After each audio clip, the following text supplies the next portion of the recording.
Hey guys, if you liked the video, make sure to like and subscribe. Appreciate you. Now let's get to it.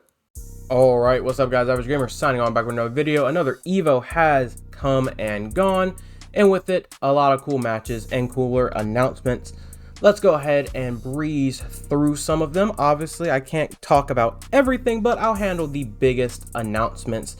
Just as a little recap, I did the same thing last year. You guys seem to enjoy it, so why not run it back? And your boy was on vacation during EVO, but I got to see a lot of stuff, just not everything. Okay, so we'll get to the bigger games in a second, but we'll just go through some quick stuff. MK1, shout out to Sonic Fox winning another EVO title, simply adding to the legacy. We also got info regarding the Mortal Kombat collection that was revealed some time ago. Apparently it was playable at EVO, and also we revealed that the MK trilogy will be a part of the collection, and they kind of hinted at they're going past the MK trilogy as well, so we can expect that this will be a pretty complete collection in terms of MK's history, which I'm very excited for, and it's also on like everything if I remember correctly, so there will be no shortage of ways to play.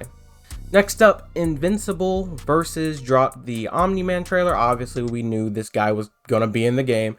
He looks pretty cool. It was also revealed that there's going to be a certain mode in the game, a content creator mode of sorts, where you can kind of turn off like the blood and gore the game has.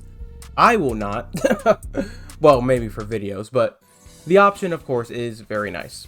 2XKO was back at EVO, and I'm going to be honest, from what I heard, Vi was pretty cool. So that was very good. That's a character that I wanted to play. That's a character I'm going to play. But quite frankly, this game just needs to come out. Like, just come out, okay? The hype is dying, okay? And the waiting is tiresome, my man. So whatever state the game is in, just drop it, please. We just need to play this. It needs to be out. Now, it does seem they're doing like a soft launch of sorts where there's going to be an alpha dropping sometime soon. And that's going to like transition to the full launch of the game. But like, that's giving me hardcore like multiverses vibes, and y'all saw how that game panned out, so I don't love that, but the game just needs to come out, I guess. So whatever means they have to make that happen, so be it. Lastly, we got Virtua Fighter stuff, so VF6, I guess we'll call it. We got more gameplay in the new trailer. It looked like this was going to be like the training stage. It had Akira versus, I believe, Stella. Sorry, I'm not that in tune with Virtua Fighter, but I think that was Stella. Leave in the comments if I'm wrong.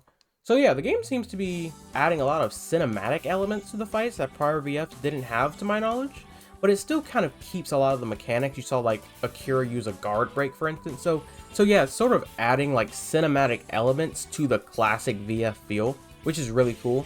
And quite frankly, given Tekken 8 state, there's definitely room for another 3D fighter that's just classic hands, no crazy power-ups or anything like that. So it looks good. Hopefully we will get more information. I believe they said they were going to have more at the next event. I forget which event that is. Is it Tokyo Game Show? Is it Gamescom? I can't remember. Alright, so let's talk about some of the major games now. Starting off, we'll just group all of the SNK games because SNK, their main announcement was revealing a ton of money, millions on the line for City of the Wolves, KOF 15, Sam Show, and Art of Fighting 3, weirdly enough. That has like 100,000, I believe, $100,000 prize pool. There's like 2.5 million for City of Wolves. Like, they're dropping a lot of cash, alright? So, shout out to the SNK players. I believe Goichi won the City of the Wolves tournament. I didn't get a chance to watch it, so shout out to him. And also, Ken was playable on the show floor. And it seems like it was a pretty faithful kind of iteration of his Street Fighter 6 self. He has Run, he has Jinrai, he has Dragon Lash. I did hear some mixed reactions. Some people had a hard time kind of understanding the character and his kind of general combo structure. So I guess we'll just have to wait and see if that's actually real or not. We didn't get any new announcements regarding the other DLC characters. Chun-Li and I believe Joe were the final two of Season 1. We didn't get anything regarding them, which kind of sucks. I definitely think some new things were in order because this game had a lot of potential, but I don't think it kind of suffered because I think the mechanics of this game kind of was a lot, and that first beta really hurt it. So I really wanted some new stuff to get shown here just so they could get the player base hype about something, you know? Next up, got Guilty Gear Strive. Didn't get a chance to watch this top 8, sadly. I was looking forward to it, but we did get 2 announcements, one being the final character of the season in Lucy, and she looks pretty cool, man. She has like this hacking ability. I haven't played Strive in a minute, and I haven't seen Edge Runner, so I don't really know what the character does, but it looks like she has this hacking thing. It looks really cool. But that was not the most important announcement. They revealed Strive 2.0 coming in 2026. This just seems to be like what they did with like XR, with like Rev and Rev 2.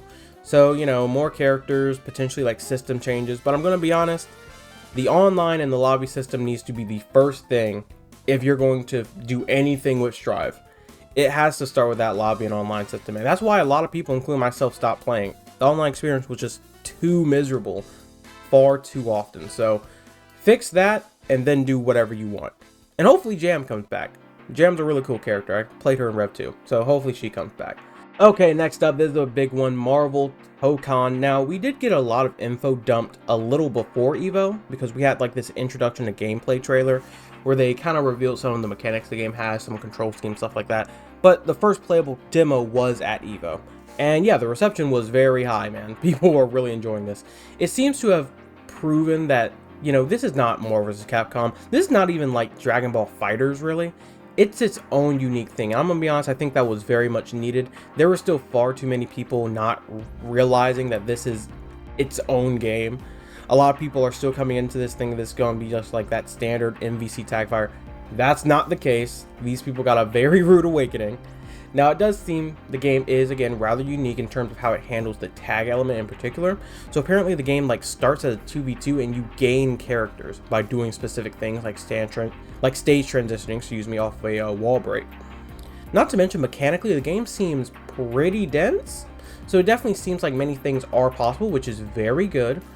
But as we saw again with a game like City of the Wolves, having games that are so mechanically dense can kind of overwhelm more casual player bases. So what is very important for Marvel Tokon is that base level needs to be fun and engaging.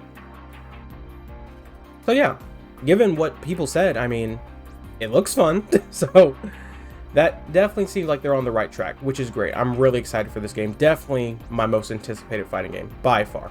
But in another announcement, we also got a closed beta for the PS5 announced. I believe that's happening in early September. So I believe the sign up is actually up now, so make sure y'all sign up for that. I believe it's through the PlayStation site with like that weird PlayStation testing system. That's probably going to be a mess to sign up for. Just do it. Just do it. All right, next up, Tekken 8. This was definitely an interesting tournament to watch. I had a lot of fun with it, primarily because there was some drama coming into this, like who was the top tier character. Nia and Arslan were kind of going back and forth on Twitter. Oh, Anna and Nina strong. No, Brian's the best character. It was a bunch of mess. Okay. So, alongside that drama was, of course, some great matches. Now, Nee didn't make it as far as a lot of people were expecting, sadly, but your boy Arslan won the tournament. Shout out to him. And Atif, as well, shout out. I believe he got grand finals again. I think he made it last year. Did he make it last year? I think he did. So, yeah, 2-time grand finals, which is very cool. But, I mean, if we're talking best characters in the game, the grand finals was 2 Annas, and then like an Anna, and I think Arslan switched to Nina. So take that for what you will.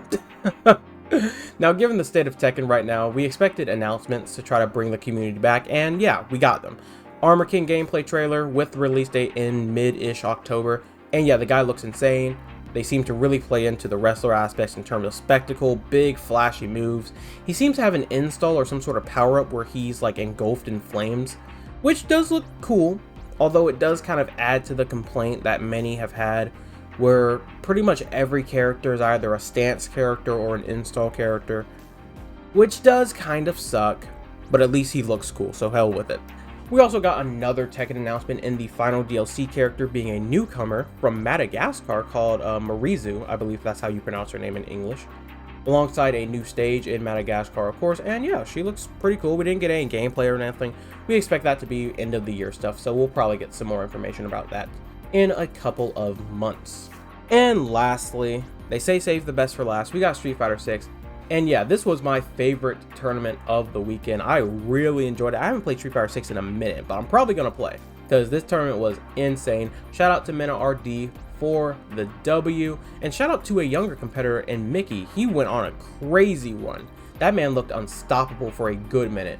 So in terms of announcements though, we got a Sea Viper look. This was just the story mode stuff in terms of World Tour. She looks pretty good in game. Although it was kind of weird because the trailer dropped like way before the actual Street Fighter tournament. Usually announcements come like right before or right after the top 8 takes place. This one dropped like early. So I don't know if that was some sort of confusion or whatever, but we did get it, so it is what it is. We also got a look at new costumes as well, which is very good. They really need to hit the gas on these. Costumes was the thing that, I don't want to say saved Street Fighter V, but it definitely helps. And so the lack of costumes in this game is kind of startling. So hopefully we get more and more. And lastly, Zagat. He was playable on EVO. Great reception on him. It seems like his drive rush is fast. It seems like his crouch heavy punch is broken. He has this like Jinrai sort of thing. So yeah, I can't wait to try him out. He looks cool. And yeah, that's going to do it for this recap video. Let me know what your favorite announcement of the weekend was, what your favorite part of EVO was in the comments below. And be sure to like and subscribe to the channel if you enjoyed. Average Gamer signing off. Catch you guys next time.